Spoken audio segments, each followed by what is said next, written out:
All right, so welcome to this presentation on the Graduate Certificate in Applied Coaching.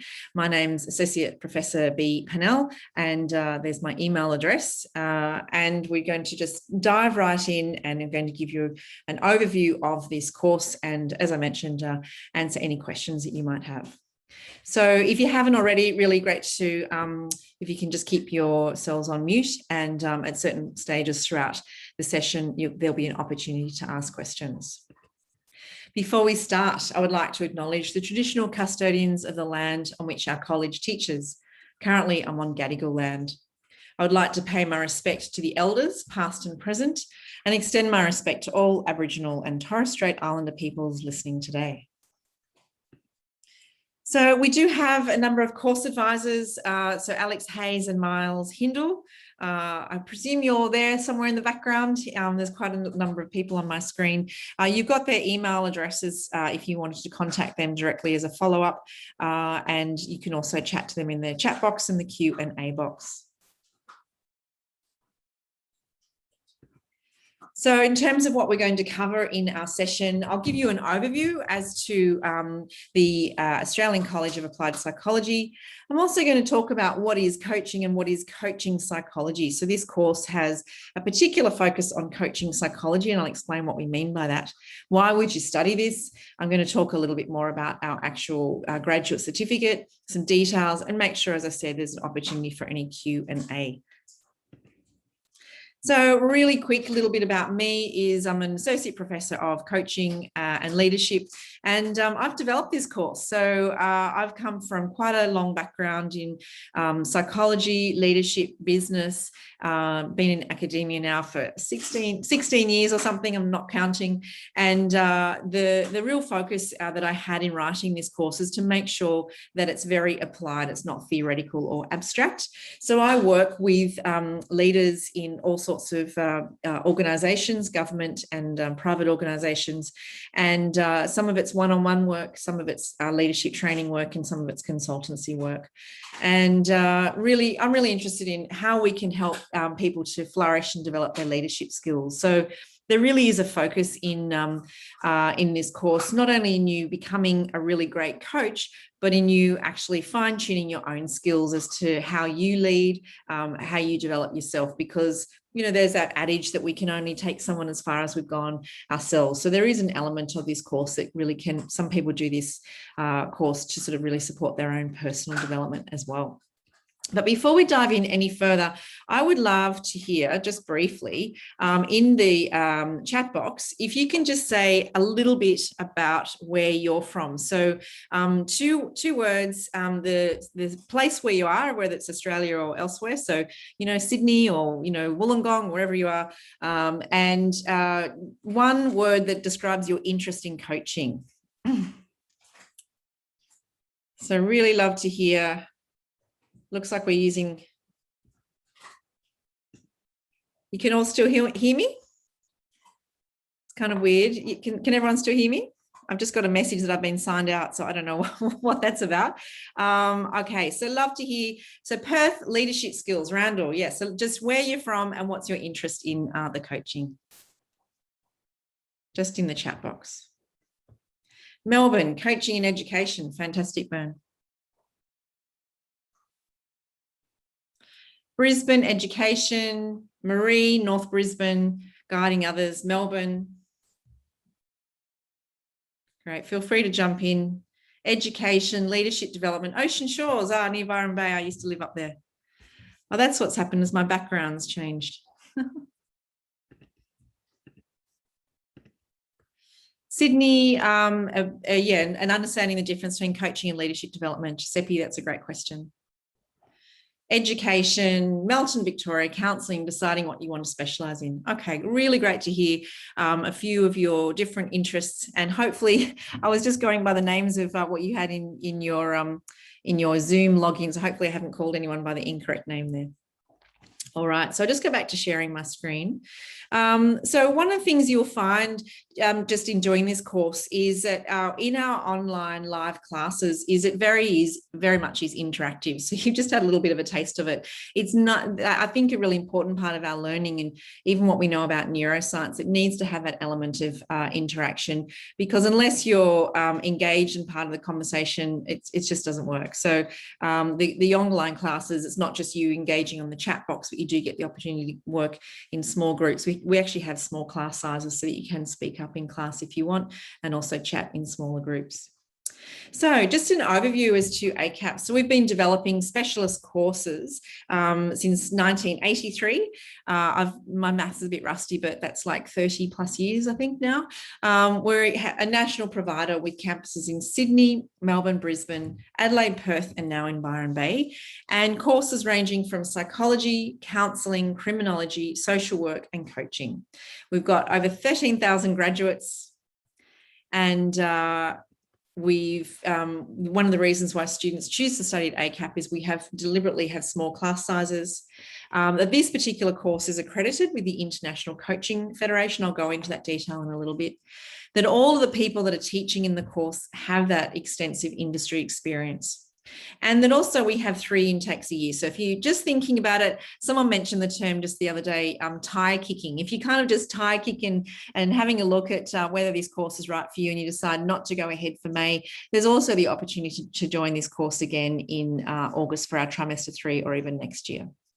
August, September. And because we're a fully accredited course, you can apply if you're eligible for government assistance with fee help and so on. The other thing in terms of why you would study with us is we really do focus on student support. So we've got on-campus workshops, we've got online webinars, we've got academic support. We give you one-on-one time with course academic support people that can really set you up to help you to, if you haven't written an essay in 20 years, which sometimes happens with people. And we have the student learning support advisors, extensive digital online resources, and so on. We're also an ally on campus. So as part of the Pride in Diversity Network, we're delighted to stand with the LGBTI plus community, and we promote an inclusive environment. We host meetup sessions and really make sure that as much as possible, it's always a learning curve, I think, but as much as possible, we really have that focus on supporting diversity and inclusion and creating a safe environment for everyone in our classes. So basically, in terms of studying at ACAP, it's up to you in terms of how you do this course. I'll take you through when we get to the timetable section. But basically, we've set it up so that there's 13 weeks in each trimester. And you can study full-time or part-time. And as mentioned, that the classes are really set up for online study. And we have had last trimester, actually, all of our classes were online, and late in the afternoon, but we now have some classes that are offered starting at 10 in the morning for those people that found that our 4 till 7 p.m. class is not quite right for them. So now on to the graduate certificate in applied coaching. So at the end of this course, you can apply to be a member of the ICF. As I mentioned, there's this real focus on applied knowledge, and the focus also in this course is on you becoming a leadership coach. And so we differentiate between leadership coaching and life coaching in this course. And the reason we do so is that there's lots of courses out there where you can study life coaching. They tend to be more at a certificate level rather than a graduate certificate level, so you don't need an undergraduate degree. And they can tend to be more at a workshop level base. They're not always ICF credentialed. But the main difference, I would say, between leadership coaching and life coaching is that in leadership coaching, everything you're learning is based on evidence. So all of the psychology theories, the theories about change and motivation and goal setting in coaching, we have people that have done research to test that these approaches actually work. Whereas with the life coaching, there's quite a lot of the different techniques that people use in life coaching that might not have that same evidence base behind it. And so we do expect that people that do this course will be maybe people that are interested in, say, working in organizations, helping business people and so on, working in, as a few of you mentioned, in schools and so on. So it's really important when you're working in those professional organizations to have that evidence-based approach. So a really key thing also is that you can, as I said, you can work in organizations, but you might also choose to work in private practice. And it's about learning how to develop a coaching mindset and to understand how to inspire people to change and lead. So there's this real focus with the evidence-based approaches is how do you help people really shift their mindset?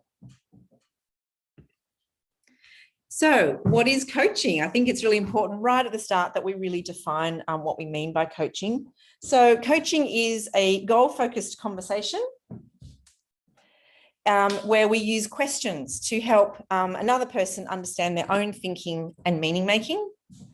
And in doing so, that in turn can shift their behavior. And so, sometimes we think coaching is about advice giving, or we think coaching is about mentoring, but really coaching is a specific conversation that has a focus on goals, and it really has a focus on helping someone to shift their behavior. And in the foundations unit, which I teach, which I'll go through in a few moments, you really do learn what are the elements that make up a coaching conversation.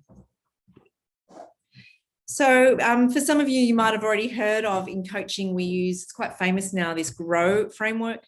So in a coaching conversation, we can actually follow this acronym of looking at what is the goal someone wants to bring to coaching. And then say they want someone's wanting to get better at, no longer procrastinating.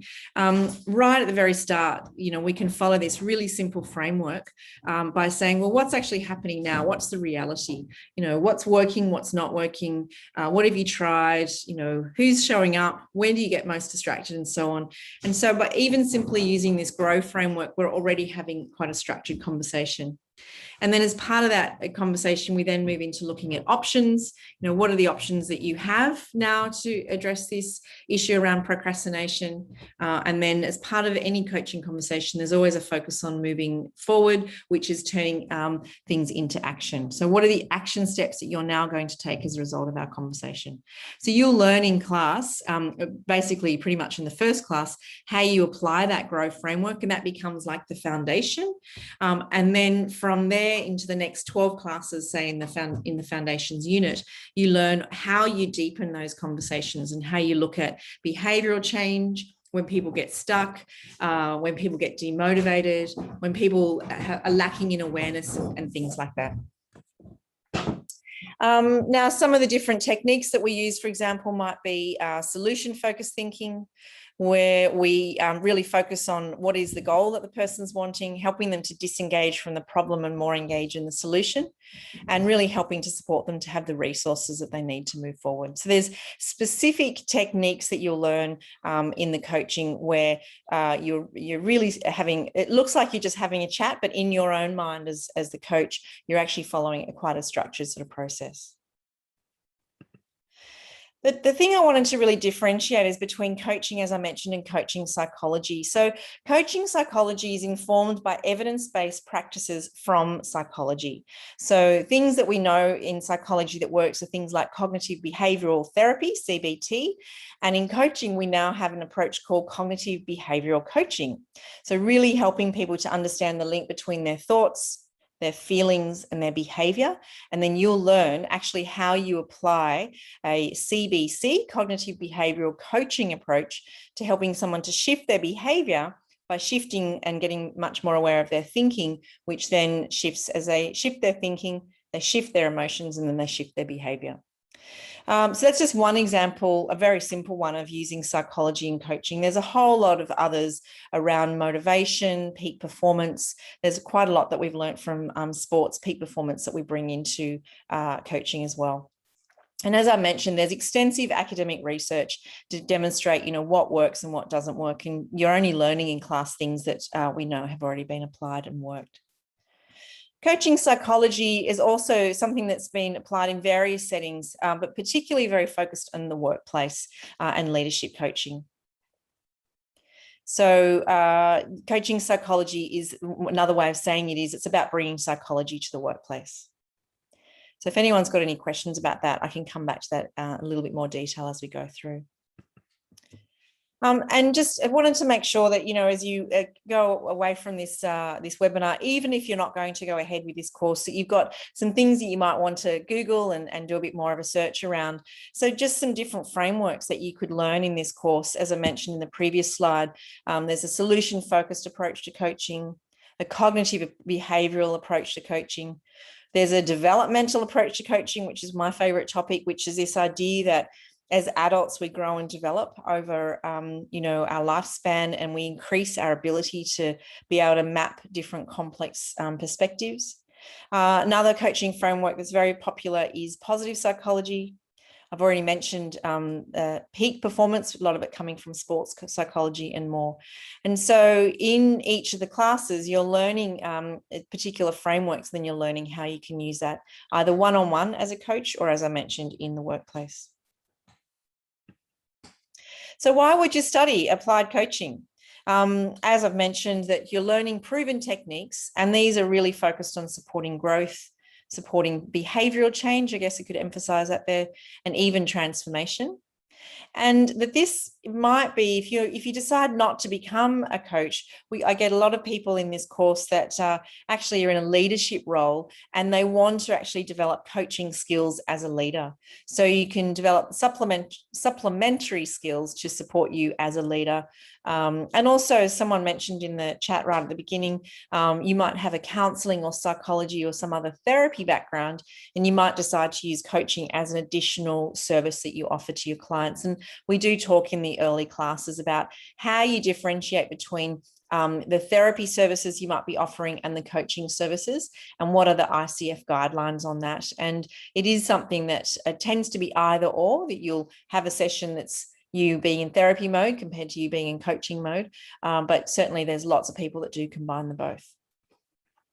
The other thing is, at this stage, we've got the graduate certificate in applied coaching, but we are in the process of developing this now into a graduate diploma of applied coaching. And the plan is for us to develop this into a master's of applied coaching next year. So there is that kind of pathway. So this course is for professionals looking to transition into leadership coaching. So as a few of you mentioned, you might want to use coaching more in schools or at work and so on. It's for professionals looking to use coaching as part of your current practice. So, as I mentioned, in terms of any kind of therapeutic offering you have. And also we get a number of coaches, people that have done, say, workshop level coaching, and they're already seeing people, but they don't have the ICF certification or postgraduate training. So this is a really great combination where you can come and already be working with people and apply what you learn in real time. So coaches wanting the ICF certification and the in-depth knowledge and the practice. So some career pathways. After graduation, you could gain employment in areas such as working in a human resources space, working with people and cultural change programs. Sometimes people do that internally. So if you've already got a job in HR, we've got a number of people that actually work as coaches in organisations.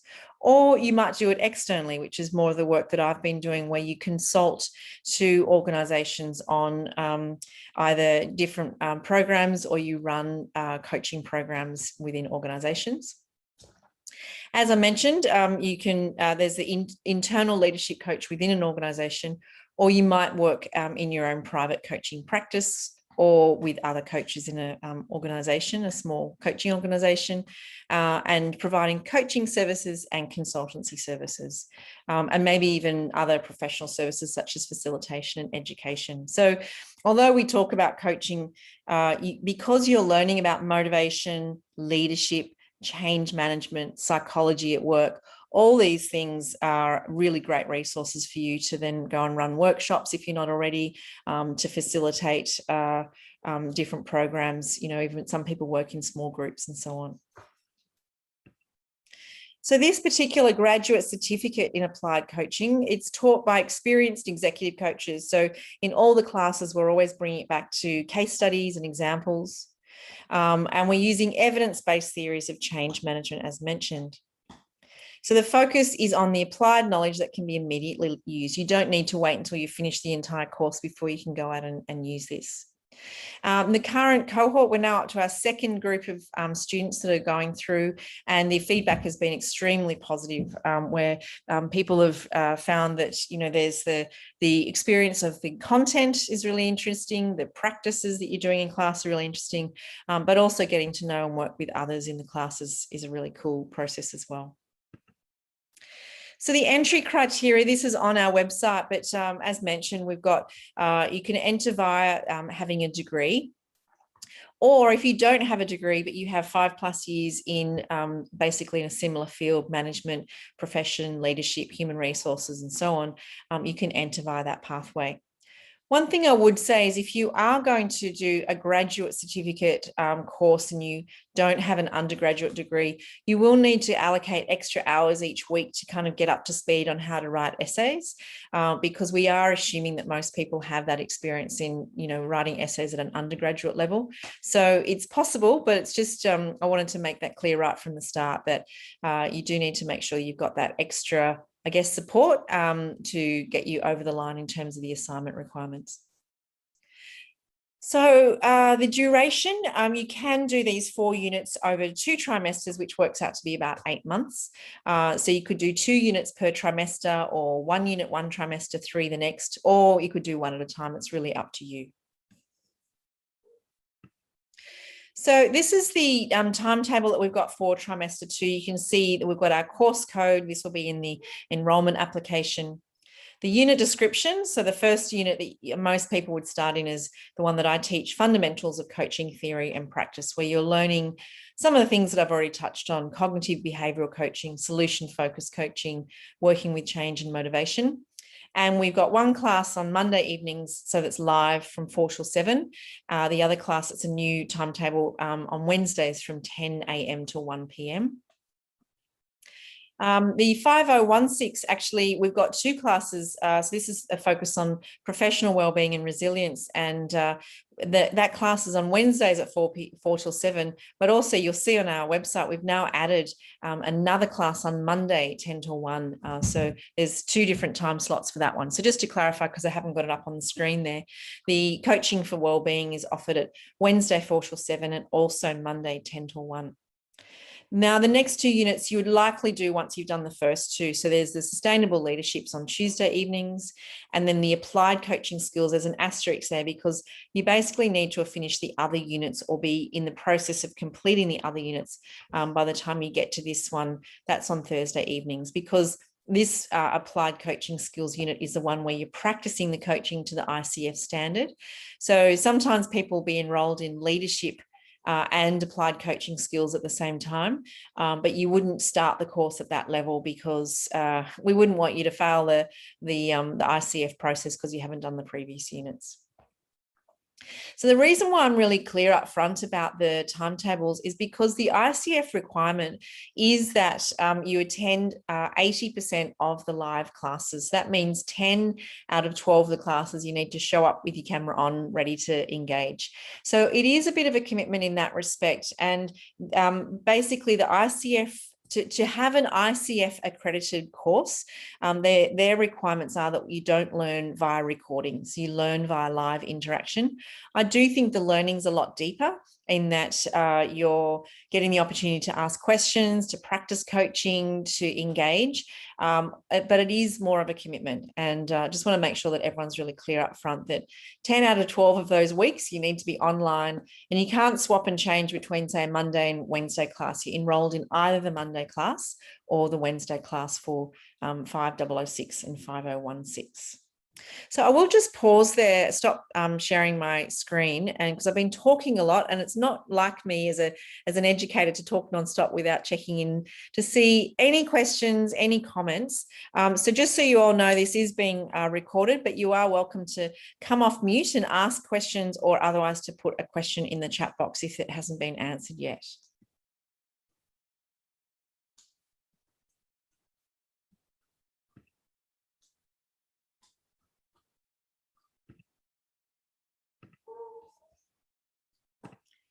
Well, that's easy. Looks like I don't even have a Q&A box. What made Giuseppe. hello? Yeah. Gabrielle. Hi. Hi. Sorry, I'm just listening with my friend. I want to ask, what made ACAP create a coaching course, or how did it all start, or what's the is there a demand? It's a great question, Gabrielle. I'm presuming your name is the same as what you've got in your Zoom login. Really great question. I mean, one of the things I think to be aware of in terms of you making decisions to whether you do this course or not is coaching is booming. It's booming in terms of certainly life coaching, but also the leadership coaching in organizations. And so there's a massive growth, even the times that I've been in the coaching field now for about the last 10 plus years. I've just been, almost every organization has some kind of coaching as part of their leadership development program. So there's lots of work opportunities that are moving through. So that's one thing. But the other thing is that a lot of the courses are either ICF and sort of at the level of, they're ICF accredited and more like at a workshop level, or they're postgraduate courses that are not ICF accredited.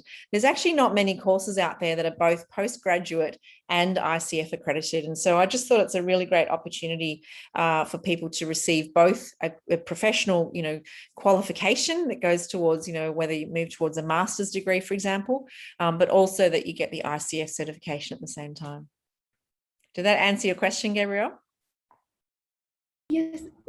What is ICF? I was trying to Google it and I couldn't. Oh, yeah. So I mentioned it earlier, but just to clarify, it's the International Coaching Federation. So they're the body that basically give anyone the tick that you're a registered coach. So some people don't bother about it. The coaching industry is deregulated. I think it's important to know that up front.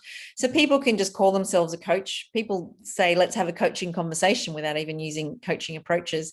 But often, if not almost always, to get some decent quality work, people were saying, what are your qualifications? Who are you accredited with? And you can say, I'm an ICF accredited coach. Some organizations won't employ people that are not ICF accredited. So it is another part of you getting that tick of approval that you're being trained in a high quality course that actually has you'll find when you go through, it's got quite sort of strict standards in terms of the way that you conduct a coaching session. So did that answer your question, Gabrielle? Just checking. Yeah. So just coming back to, someone else mentioned in the chat about the, it looks like it's Andy, about the 4 till 7 class. So just to clarify, if you might have missed it, that with the fundamentals and the wellbeing, so the first 2 units, they are also offered 10 a.m. to 1 p.m., which I know as well doesn't suit people working full time. We did sort of look into whether or not we would have classes on Saturday, and we've just found when we've asked people if they want to come to class on Saturday, pretty much everyone says no. So I know that 4 till 7 is not absolutely ideal for everyone. It was designed so that hopefully your boss will give you an extra hour off work and you can start class and you've still got the evening. So we've tried to be as flexible as we can with that timetable by having both the 10 a.m. start and the 4 p.m. start. So it looks like Miles is jumping in with some conversations there, which is great. So EYO, I'm not sure what your name is. The difference between coaching and counselling, great question. So counselling I would describe as more therapy, and a simple way of describing it is very much looking at the past and helping to make sense and make peace with the past, and often has more of a focus, say, on trauma and, family of origin and childhood type issues. Whereas coaching, I would say, is much more focused on the future. Who do you want to move towards? Who do you want to be? What's your contribution to the planet?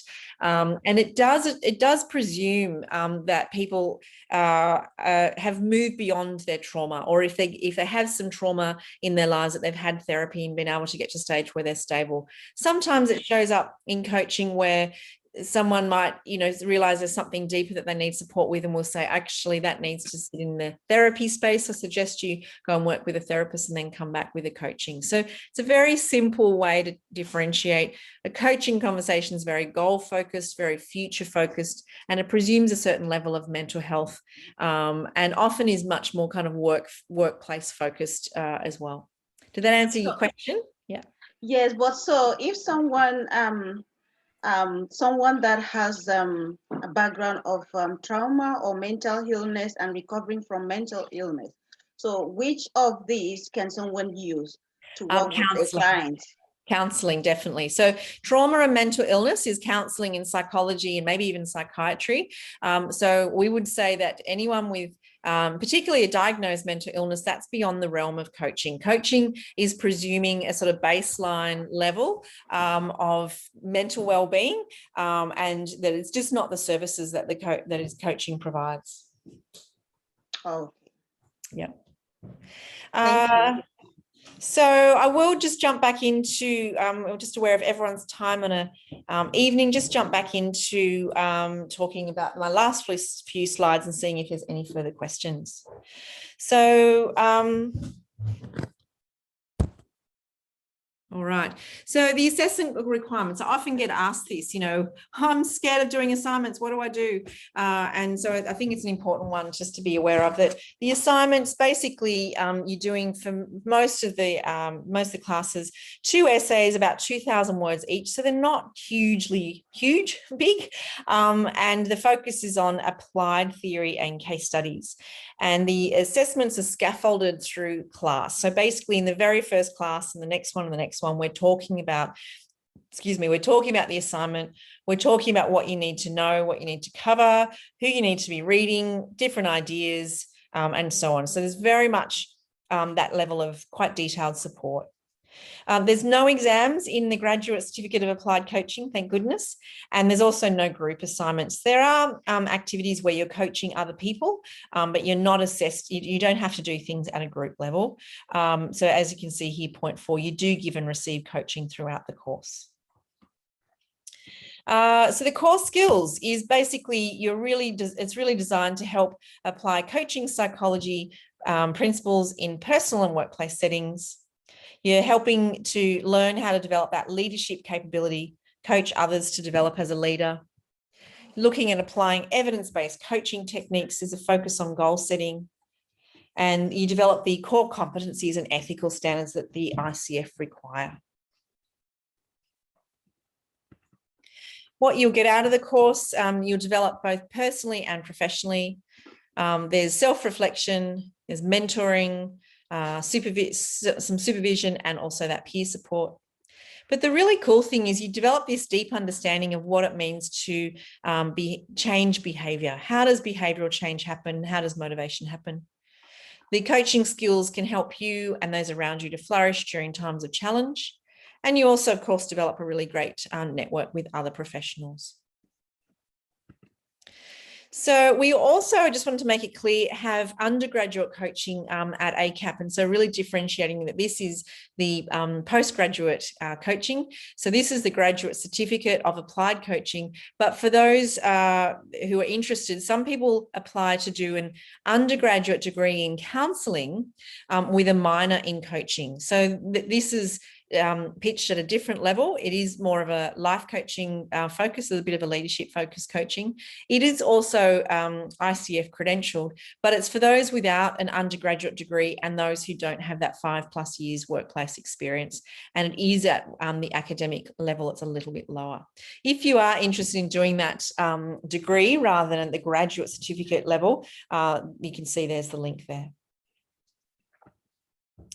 So for more detail, fees and so on, it's all on our website, and you can also email me, and you can email Miles or Alex. I think I did have their emails right at the beginning. If you want to put your emails back in the chat, that'd be great.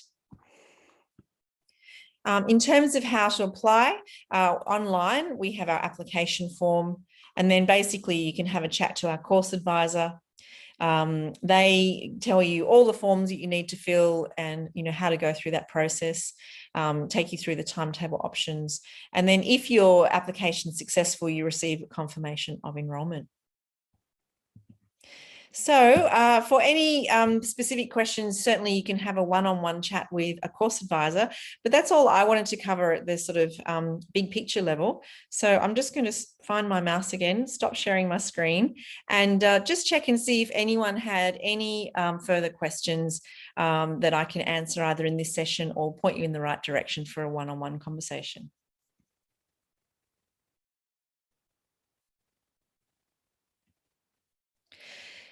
So Jessie had a question about maths, physics, chemistry, and neuroscience. So we're not expecting any of those kind of technical skills.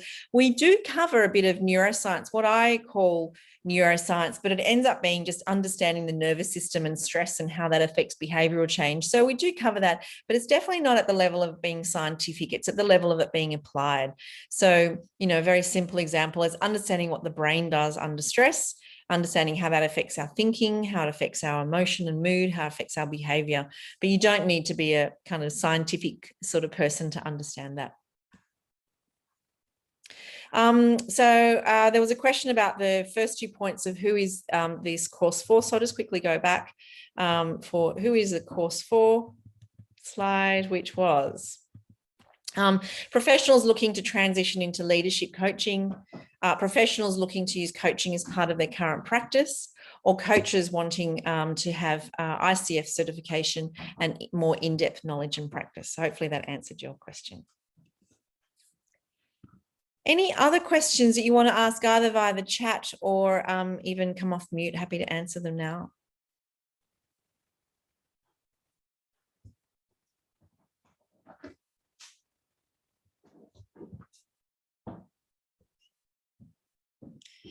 So that's all that I needed to cover in terms of the content. As mentioned, thank you, Giuseppe, for that. Thanks. So in terms of further details, they are on our website.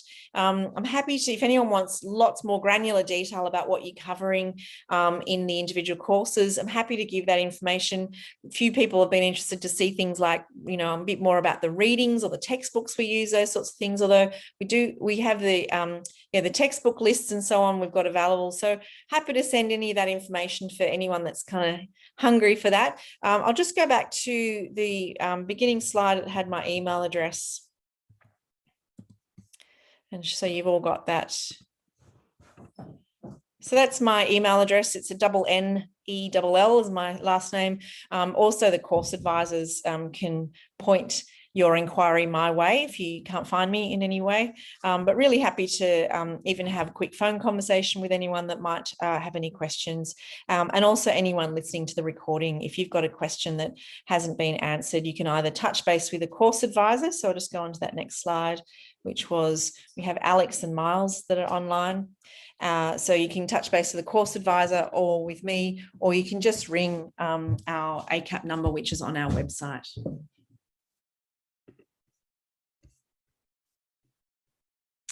So Miles has given a few other email addresses and the 1-800 number in the chat as well.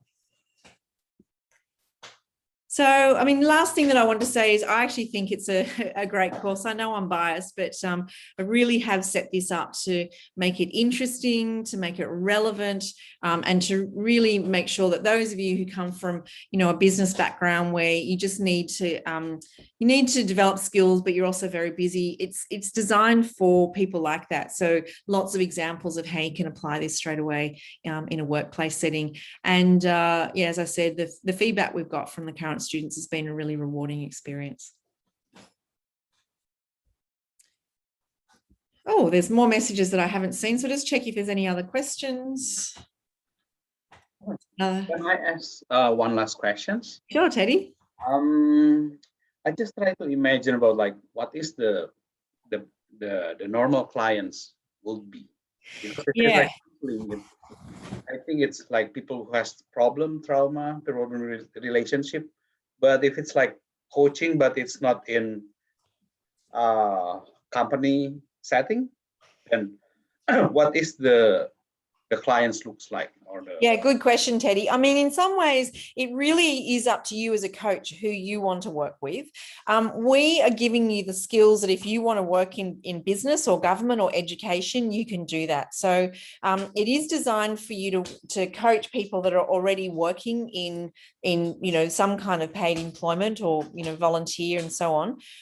If you wanted to work one-on-one with people, you can as well. So there's, in terms of the kinds of people, that's your own interest, but in terms of the issues that the people bring, it is definitely we differentiate between, say, what I would call therapy, people that need that ongoing support, as we mentioned earlier, if someone's got trauma and they really need intensive support, that's not coaching. There's other professionals, psychologists and counselors that are expert in that. But also you mentioned, Teddy, relationship coaching. To be honest, this course doesn't give you the skills to be a good relationship coach, but I've known people that have done similar courses that end up that's the focus that they do, because that's something that they really love. But if you were to do that sort of thing, you'd probably want to do additional training on top of what we're offering. So the 4 courses are aimed at certainly using positive psychology, psychology at work, leadership focused coaching, and then the ICF focus. That's the aim of the 4 units, rather than looking at relationships as such. Thank you. No worries. Okay, so thank you, everyone. Someone in aged care. Yeah, so again, Marie, just with anything to do with mental health issues, I would say is outside the realm of coaching. That's probably better for you to be looking at doing something in, say, counselling or psychology. But if someone doesn't necessarily have a mental health issue, but they're wanting to, change their behaviour or work with something that's where there's been, a real problem, say, for example, we've got things to do with communication issues or procrastination or confidence or presentation skills or leadership skills, those kinds of things those topics are really suited to coaching, but mental health issues is much more appropriate to work with, say, a counsellor. All right, so I hope that helped, Marie. Yeah. If anyone else has got any questions? No? So really lovely to have you all on board. I'd love to hear more. For me, it's much more interesting to have a dialogue. But if you want to, happy to sort of pick up the phone, have a quick conversation with any of you. We've also got the course advisors that can do that as well. So I wish you all well. We will end it there, and looking forward to seeing some of you in the course next trimester. Thanks, everyone.